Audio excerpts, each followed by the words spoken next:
Well, hello everyone. Welcome to Gloves Off, the premiere. And I know it's Super Bowl Sunday, so for those of you who are joining me, I'm so excited to have you here. But I guess kickoff is not for another 40 minutes, so hopefully I'll stay on. I just wanted to take this moment to tell you a little bit about the show. So, gloves off is really a metaphor for stripping our ego, hence our gloves, because our gloves typically protect us, and therefore, many of us choose to wear masks. And we tend to wear those masks to protect ourselves so that we don't have to show up in our most vulnerable way.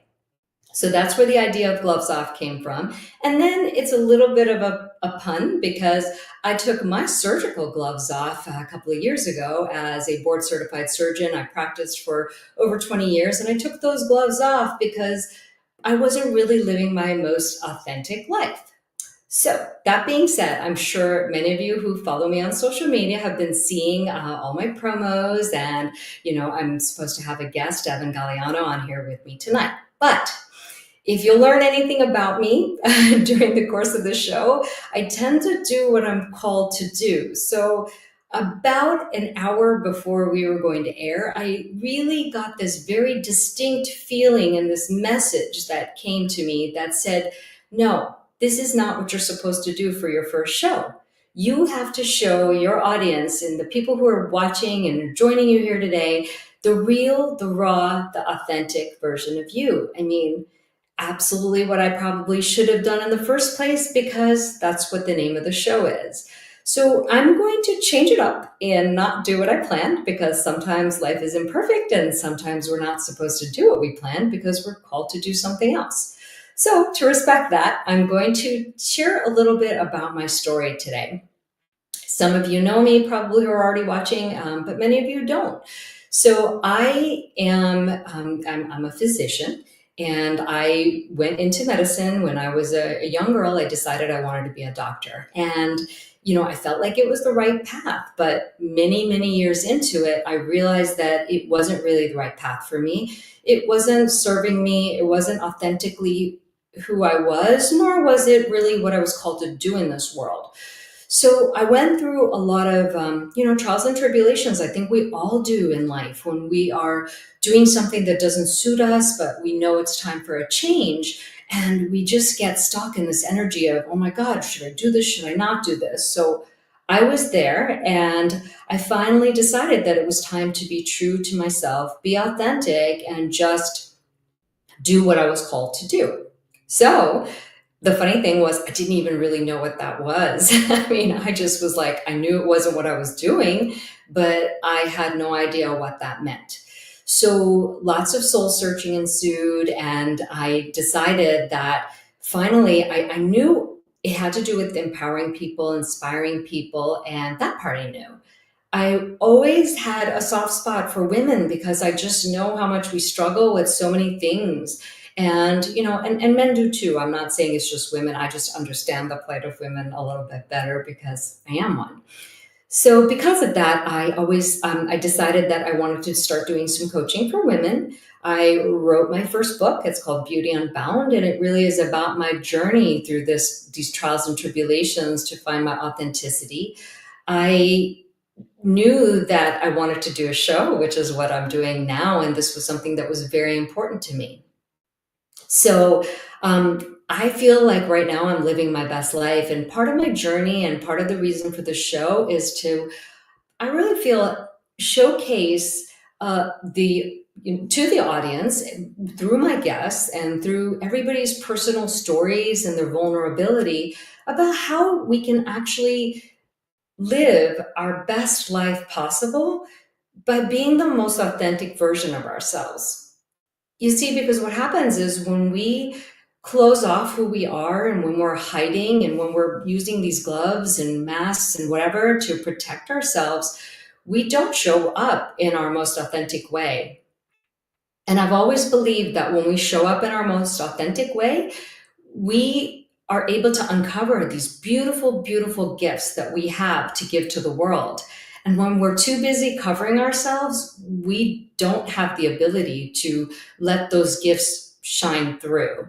And that's really been my journey to this day. I mean, I'm almost getting a little choked up about it because every person I meet these days, I can kind of see where they don't feel comfortable exposing themselves in certain ways. And I feel like I'm just called to those people for a reason.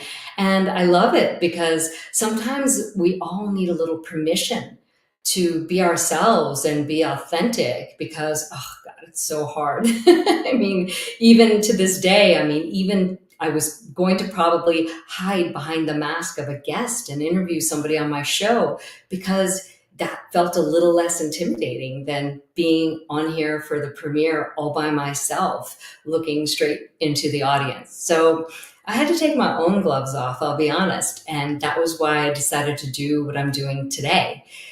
So, anyway, going back to what my story is about, I grew up as an Indian girl. I grew up, I was actually born in India and I came to America and I started putting my masks on or my gloves on early in my life because I was trying to fit in into a completely different society. So obviously, my parents were traditional and they wanted to raise me in a pretty traditional way. But then I came to America when I was pretty young. So because of that, it was like I was already trying to juggle between these two cultures, and it wasn't easy and it was very confusing to me. And I realized that me putting on my masks went on to way back then.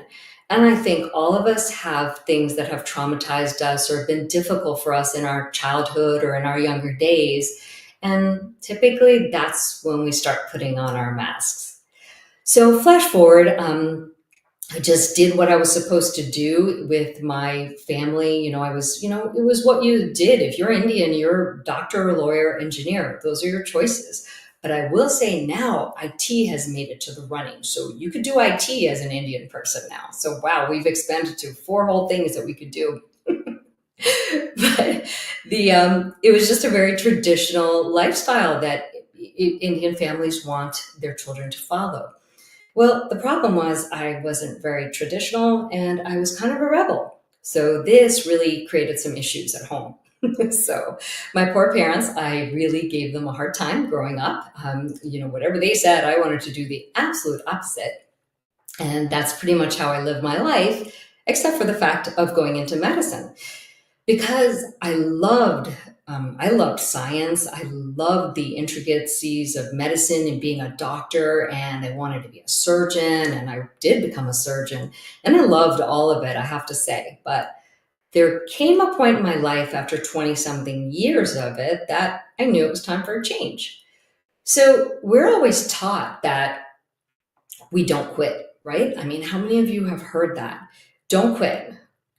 Quitters or losers, et cetera, et cetera. So, it was a real hard thing for me to do to quit medicine because I just felt like I had to, plaster this big loser sign on my head and, walk around, feeling ashamed and whatnot. But the reality was that I didn't quit because I couldn't hack it. I was very successful. I had a great practice and, I had a lot of patience and I enjoyed what I did. I chose to leave it because it wasn't my next part of my journey. So I feel like we have a first part of our journey, and then I feel like we have a second part of our journey. So at the age of 50, I thought it was time for me to start the second half of my life, which was kind of riddled with changes and upheavals and whatnot. So, my goal is to empower people to sometimes do the hard things that are authentic to themselves. Stop listening to the voices that are around us, because if you really listen to other people, they always have something to say. And what I've noticed is that when I've listened to other people, they usually mirror onto me their own fears, their own concerns, their own stuff is really what they're mirroring back to you. So what I learned through my journey is to really listen to my own internal voice. And so when I was talking about the message that I got before, that was my internal voice really speaking up because somehow I knew that I was going to hide behind a guest today and air the first premiere of the show. And that didn't feel right. So because of that, I had to listen to my own internal voice, and and I had to like change everything up last minute because of what I had planned, which isn't always easy to do. But you know what? If you guys will learn anything about me, I will change it up at the last minute. I'm kind of impulsive sometimes, and I just do what I'm called to do. So there you have it. So, also, I think there is a way that you guys can message me and chat with me. So I'm keeping my eye out for any kind of messages that come through while we're doing this today. So anyway, flash forward to, leaving medicine and really just starting to change up my life and my career. I've started to speak all over the country, all over the world. I love delivering messages that are authentic. And, I really think that's what this new movement for our world and our society is really going to be about, is people showing up authentically, being the version of themselves, being true to themselves and whatnot. So one of the big things that I did recently that was, well, probably is viewed as impulsive, because sometimes it can look that way, because what people don't see on the outside is that you have internal guidance. So what may look impulsive to other people is really your inner guidance that you've been sitting with for a while, that shows up and says, hey, now it's time to do something. So I recently moved to San Diego. I have lived in Florida the majority of my life, except for when I did my residency for 6 years. And finally, I decided that I'd always been enamored with California since I was a young girl, and I visited many, many times. And I actually came out here a few months ago. And when I came out here, I was at this retreat that was really a life changing experience for me. So when I came out here, I realized that I found my tribe of people. I just met people in such a short time that felt like they really resonated with me. And I had come out here to see if this was a good fit. So I was here for about 3.5 weeks. Well, in that 3.5 weeks, I knew this was the place that I needed to move to. And I went home and realized that I couldn't stay, and started to look for a place to live, started to make all the arrangements to move. And the funny thing is, this was actually in the midst of, I had just gotten home to Florida and I was leaving to go to Barcelona to speak at a conference, probably in about 3 weeks. So I literally planned it to the point where I was starting the whole move process and getting everything organized. I was supposed to come back from Europe and I was moving 2 weeks later. So yeah, I'm a little bit crazy sometimes. So I see a little message here. So let me check this out here. Oh, people are just saying hi. Well, Evan, I see that you're saying hello.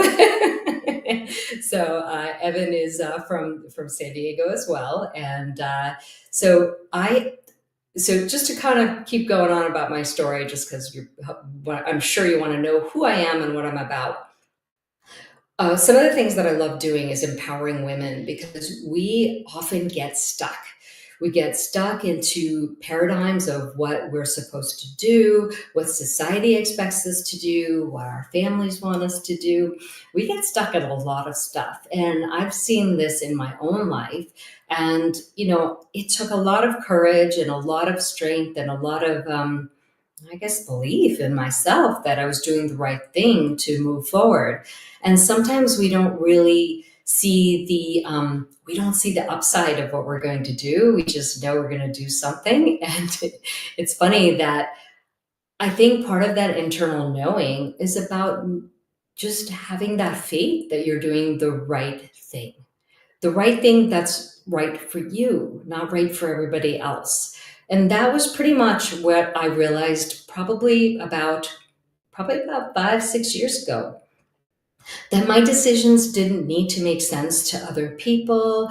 My decisions didn't need to be explained to other people. They just needed to sit right deep within me. And those are the things that I want everybody to know and inspire people to make changes, when they're ready. Because you know what? It's funny. Sometimes we know changes need to be made, but we're not ready. We may be tired. We may have gone through a lot. It just, the timing could be off. But the important thing is to acknowledge that that change needs to be made and give ourselves the time and the grace to know when it's time to make the change.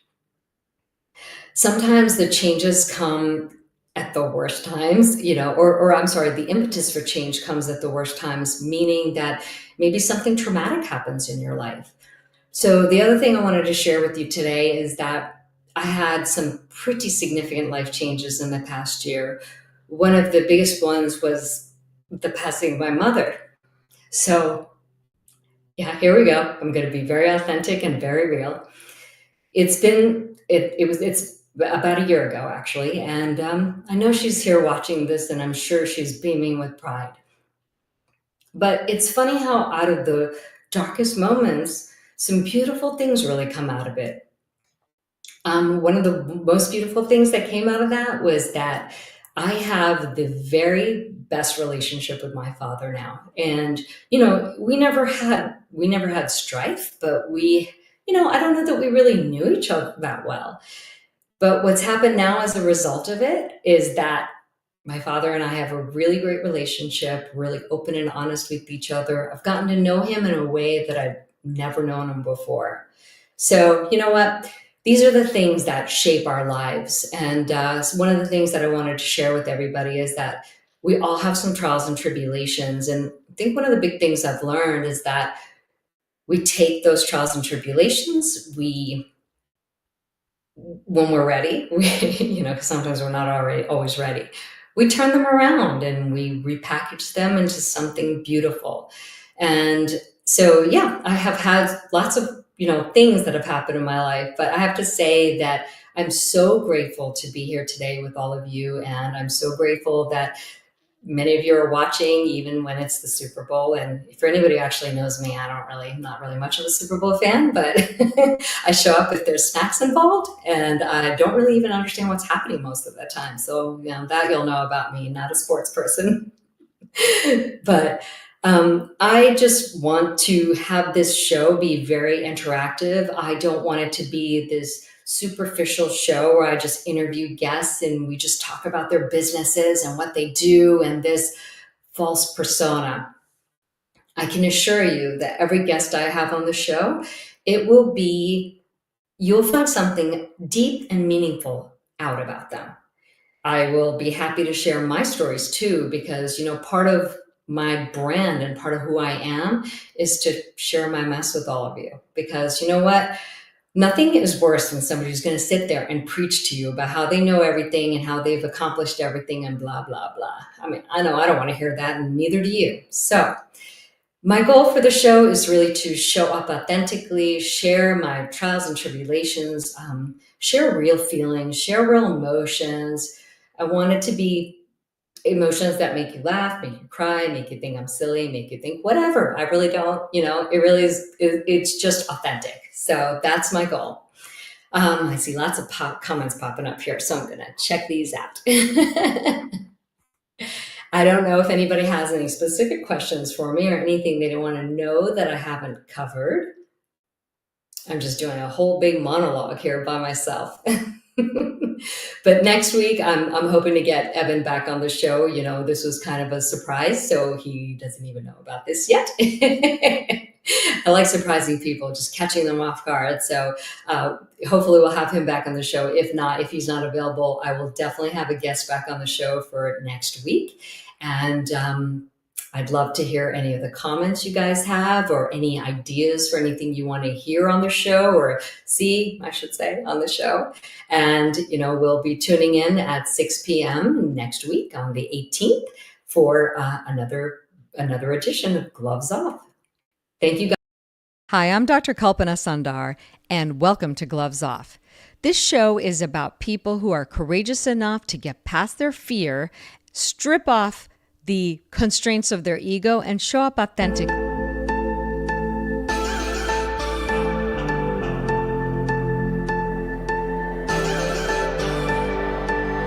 You say you're fine, but I can see right through. You're holding your secrets for way too long. This can't keep going on.